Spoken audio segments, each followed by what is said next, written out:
Hello, everyone, and welcome to the Kate Show. My name is Kate, and I am here to rant about all things marketing as they relate to the interior design, home staging, professional organizing, and window treatment industry. A lot of you may have been listening to my podcast all these years since 2018, but I am now officially on YouTube. So if you guys are still just listening, on Spotify or Apple Podcasts, just know that you can hop over to YouTube and watch me rant live. Well, not live, but you know what I mean. So today it's already episode 255, and this is a reaction video. I am going to be reacting to bad marketing advice. And if you have ever wondered, like, what things should I really be avoiding in my marketing so that I'm not wasting time or money, well, today's episode is for you because bad marketing advice is the reason I'm developing frown lines. Can you see them? Like right there. Yeah. You should see me sitting at my desk, squinting at the screen and doing a double take. Like they're telling designers to do what in their marketing? Now, I'm pretty protective of you guys. I want your businesses to succeed. And when I first started marketing my own business, I fell for these bad marketing tactics. And you know what? I probably also proliferated some of them to the rest of you because I didn't know any better. But it's 10 years into the business. I know a lot better now. So I am going to be sharing these things with you. You know, marketing a business in the home industry is so different than marketing in other industries because it is an intimate relationship. You are coming into someone's home, they're spending a lot of money with you, and the changes you make for them impact their daily life every day going forward. I mean, some of you are even sorting through your clients' underwear drawers. Shout out to you guys, professional organizers. So, if you are ready to figure out how not to market your business, if you're ready for the skill set to be able to spot marketing advice that will not work for you or that may actually harm you, this is the episode for you. All right, guys, this episode of The Kate Show is brought to you by Side Door. If I were an interior designer, I'd be using Side Door because it is a great income opportunity. Don't let anyone fool you. Passive income does not exist, but leveraged income totally does. With Side Door, you can sell trade only products and make an average of 30% on the commission of each sale. That's incredible. Affiliate marketing gives you a measly 1, 2, maybe 5% if you're lucky. But Side Door gives you 30%. It's wholesale furnishings revolutionized for the digital age. You have access to hundreds of trade brands, and you can streamline purchasing by putting them on your website. And not only do you earn that amazing 30% commission, but you don't have to handle logistics, delivery, customer support issues. All you have to do is curate collections specific to the design style and the room that your client needs. You could design collections around a real life client, or based on the clients you've already worked with, you probably have a good idea of what they need. So go create a collection around the family room for the farmhouse aesthetic loving homeowner. That means that you're not going to fill it full of 15 different area rugs. You might choose 2 or 3 area rugs and a couple sofa options. The main point is all the pieces, accessories, and decor work together so that no matter what they purchase from your collection, they are able to have a beautifully designed space thanks to you and Side Door. To get access to Side Door, go to onsidedoor.com and sign up today. This episode of The Kate Show is brought to you by HoneyBook. I love using HoneyBook for my business because it helps create a streamlined workflow when people decide they want to work with me. Because, you know, there's one thing to do the right marketing to get the client. There's quite another to impress them all the way through the end of the project. And with HoneyBook, my clients are able to review and sign their proposal, make their payment, and then be told what to do next, all in one fell swoop. I've set up automations that remind them when they need to send me certain assets so that their website project can go off without a hitch. And if you've ever worked with us, you know that HoneyBook kept you on track, it kept us on track, and it was really easy to use. If you're interested in using HoneyBook for your business, go to honeybook.com and use the code SOCIALITE at checkout for 50% off your first year. All right, guys, if you are not following me on YouTube, please go do that. You can type in at the Kate Show podcast in the search bar to find me quickly. And now let's get into the show. Just like the internet is full of bad hacks and ideas and tips when it comes to nutrition and fitness, marketing is no exception. So today I'm going through it.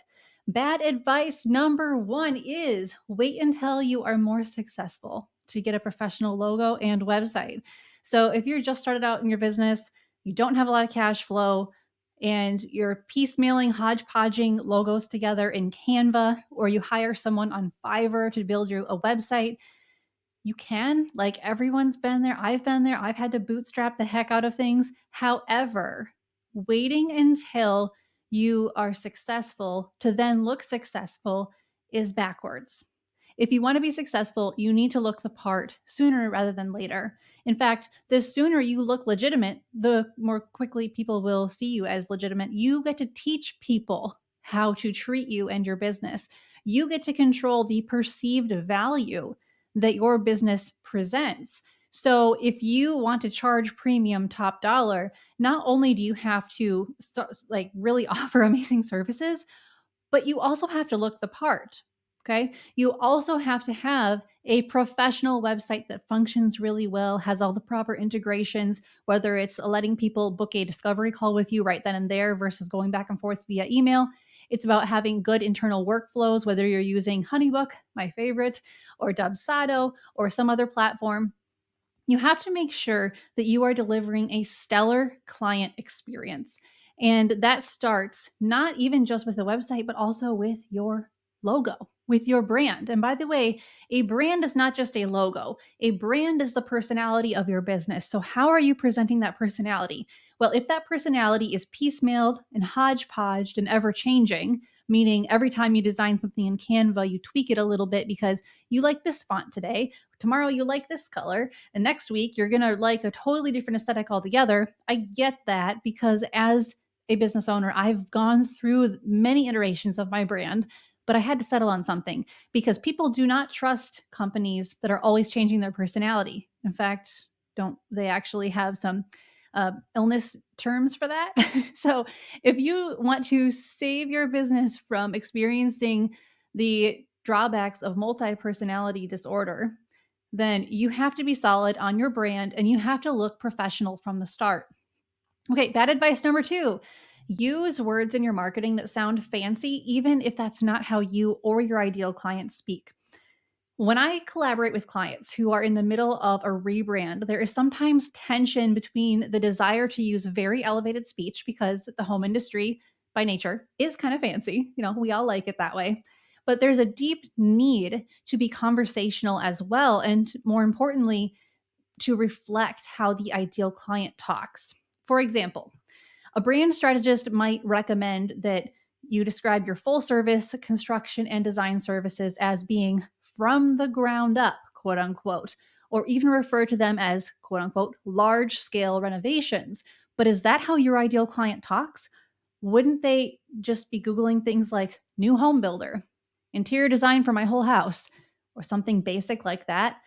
Or interior designers who help with remodeling, even? Because the poor marketing advice that you should sound fancy just for the sake of being fancy means you're missing an opportunity to connect with your ideal client, to speak in a way that they will quickly understand, or not that they wouldn't understand because they're not stupid. But would you want to talk to someone who looked like and talked like they swallowed a dictionary for breakfast?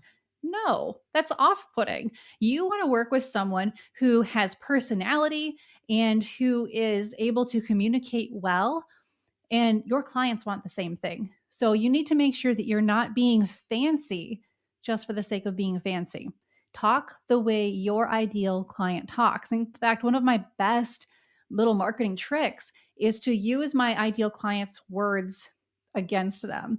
They tell me, "Oh, I just can't get on top of my marketing." Then a headline on my sales page becomes, "Ready to get on top of your marketing?"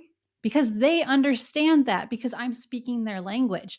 And they will say, and they have said, wow, you really get me. I want to work with you versus all the other agencies out there I could have worked with. You can do the same thing with your clients. Just turn their words around and point them back at the client. All right. So, the key takeaway here is that you need to make sure your messaging reflects how your clients search on Google, SEO, and how they talk. That's branding. Otherwise, you're going to miss a lucrative opportunity to connect with them. And this tip is helpful whether you're creating website copy, blog copy, email marketing copy, social media captions, whatever it is. All right, let's move on to number 3. Bad advice number 3 is to use a welcome page on your website that must be clicked through in order to see the actual site. Because, that's not elegant. That's really not. Making your leads work extra hard to access your website is not fancy. It makes a lot of us feel fancy when we've got our beautiful logo with a beautiful image or a slow moving video in the background. And then the words enter with a button. And in order to get to our website, people have to click enter. You see, I'm making fun of this because it doesn't help at all. It makes your potential clients work too hard. They shouldn't have to click any more than necessary. And it also hurts your SEO because now that welcome page is your home page and it's got next to nothing on it. Nothing for Google to index, nothing that speaks to your ideal client, just more work for them to do. So don't do that. All right, bad advice number 4, maximize and emphasize your house account.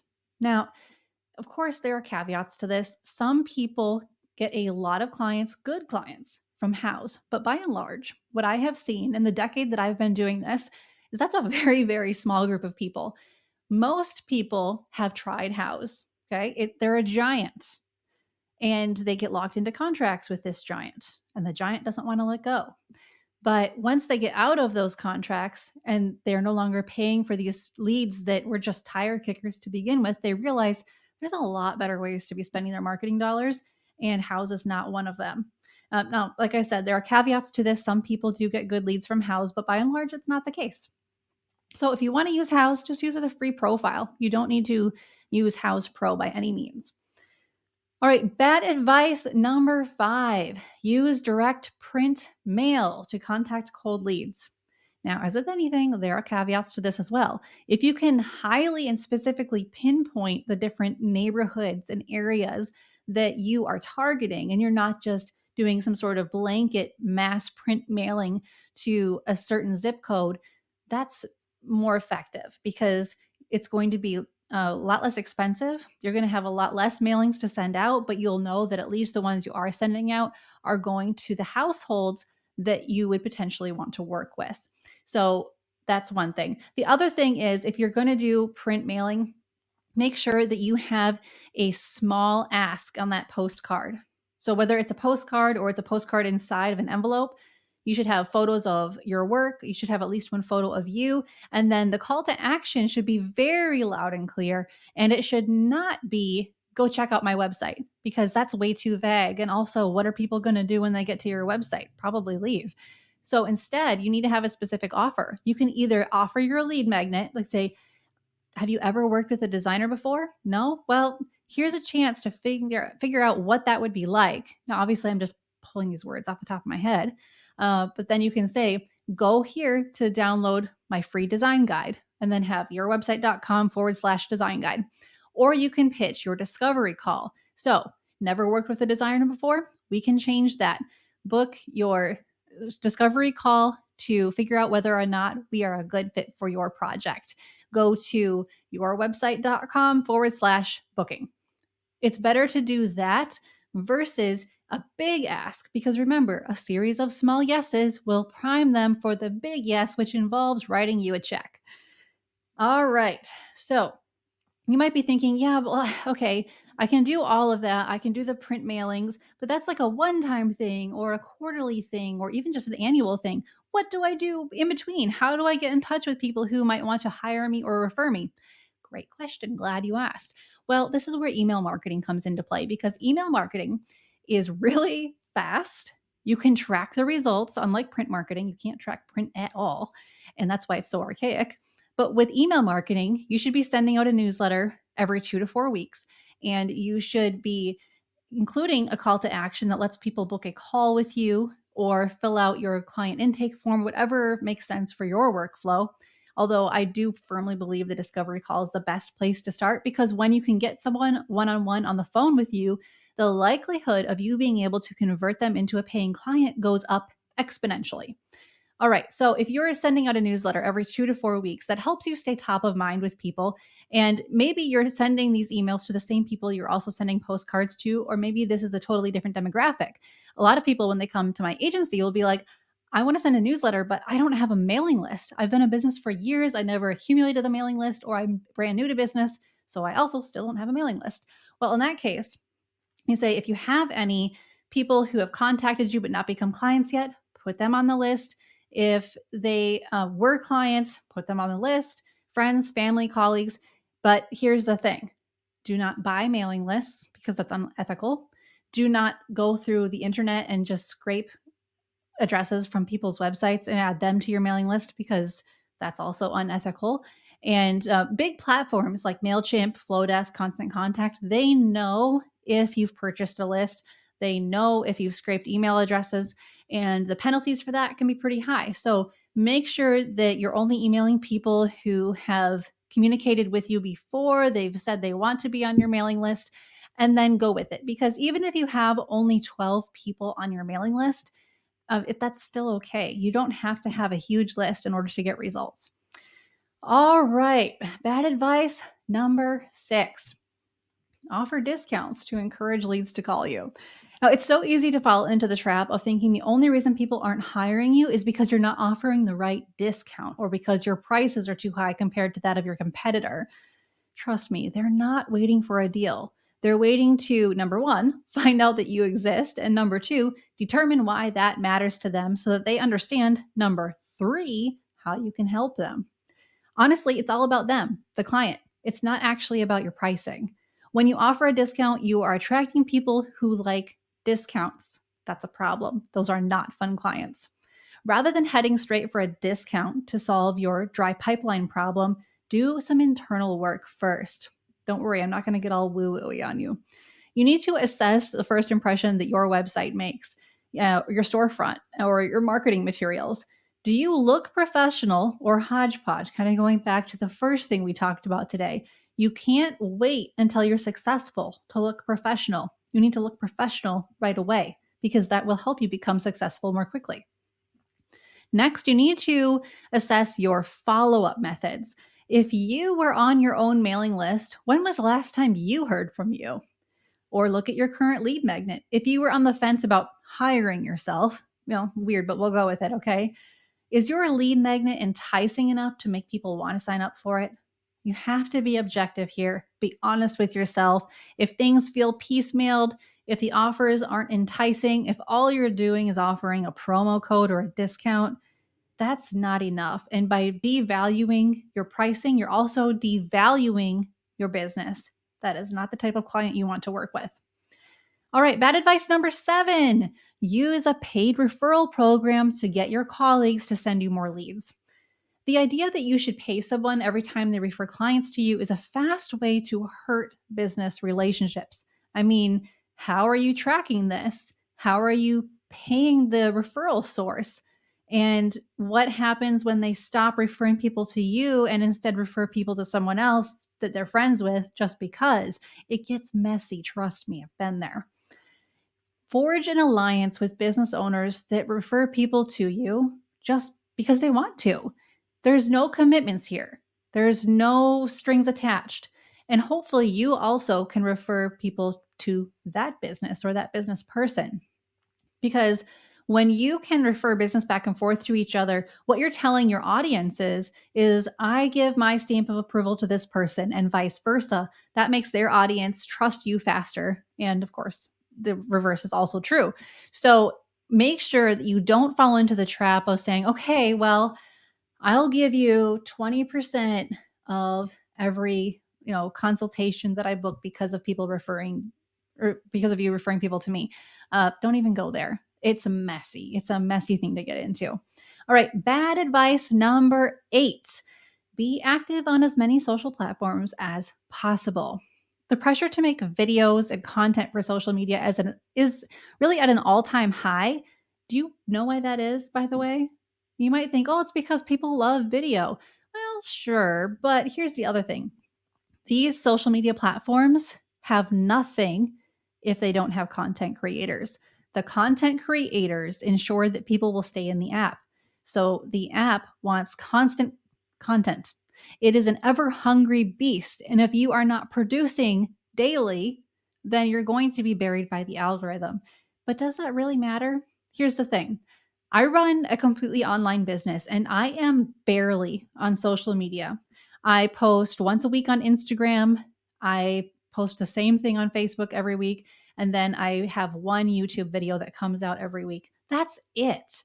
The rest of my marketing is through my email. My email marketing is super important, and it's pretty common for me to send out a newsletter and then book thousands of dollars in projects as a result very consistently, because email marketing is effective. It was effective long before social media ever existed, and it's only increasing in its effectiveness. Email marketing is not dead, not by a long shot.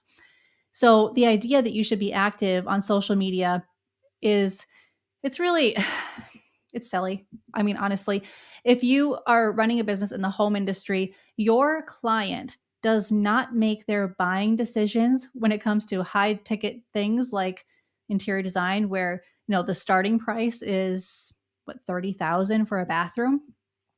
They're not making those decisions based off what you post on social media. It doesn't matter how many silly dances you do as a reel, or how many videos you post on TikTok, or how many stories you put on Instagram. That's not why someone's going to hire you. Now, there's always going to be that one designer out there that's like, oh, well, I book a lot of clients from social media.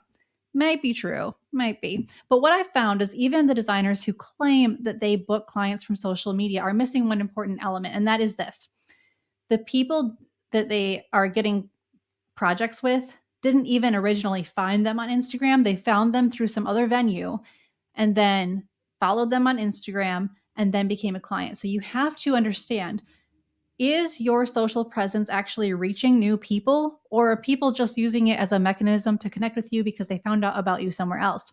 And can you count a lead as coming through Instagram if they DM'd you about the project through Instagram saying, hey, I'm interested to work with you, even though they found you in some other avenue? If they found you in some other avenue, the lead did not come through or because of Instagram. Instagram was just the tool they used to contact you, much like they might also send you a text or call you or book a call or send an email. All right. So it's important to understand the role that social media does and does not play. Now, also from a statistical standpoint, the average social media user cannot afford custom interior design, professional organizing, or the like. And that's fine. No, not everybody has extra income or deep pockets, or, they're not the children of trust fund parents. They're just people who are enjoying good design, enjoying pretty spaces. And that's true of especially like the home edit account on Instagram. Their work is beautiful. But do you think people are hiring them left and right, like off of Instagram? No, but influencers do, because influencers will sometimes have deep enough pockets. They also want aesthetically pleasing everything for their own feeds. So they have a vested interest in making their spaces look beautiful. But then there are other people who are following places like the Home Edit because they want to learn how to do it themselves. They are the typical DIYer, and there's nothing wrong with being DIY. But if you, as the interior designer, home stager, organizer, window treatment professional, if you're trying to market your business on Instagram, for example, and you're like, why am I not getting leads? Well, this is why. If you start offering DIY content, tutorials, and the like, you might actually get somewhere if you want to sell courses. But if you're trying to sell in person services, Instagram's not the place for that. But email marketing and blogging are great for that. Okay, bad advice number 9: nobody reads blog posts or email newsletters anymore, so don't create them. Now, I kind of already touched on this, but let's go over it. Given that the majority of Google search results are comprised of blog posts or articles and blog posts are the same thing, by the way. Um, blogging's not dead. Okay. The idea that no one reads blog posts is ridiculous, because I've had a few people say to me recently, like, well, I don't even read blog posts, so why should I blog? I'm like, well, do you Google things? Yeah. Okay. Well, most of your Google search results are just other people's blog posts. So there's that. And they're like, oh, good point. Yes, I know. Good point. So blogging is not dead. You just need to do it correctly and consistently. Blogging needs to be done at least once a month for Google to take you seriously. And you need to make sure that you are writing with your ideal client in mind. Now, this is where some people try to take the easy way out by using AI. The problem is AI does not know your ideal client. You can put in as many prompts and such as you want in there, but it's not the same as you being you. You cannot remove yourself from your marketing because that's when it falls flat. So, when you are creating blog posts, you have to speak to your ideal client's pain points and relate them back to your services because your services are the solution to their pain points. At the end of every blog post, you should be linking to your lead magnet so that people can take the natural next step. They're probably not going to be ready to hire you yet, so they're not going to contact you. But if you have a lead magnet they can sign up for and get for free, that's an easy yes from them. And that gives your mailing list the extra contacts. And then when your email marketing goes out every 2 to 4 weeks, you will start converting more clients that way. All right. So the other thing that you need to understand is that when it comes to email marketing return on investment is about 40 times higher than that of Facebook, for example. And I do have a lot of data on this.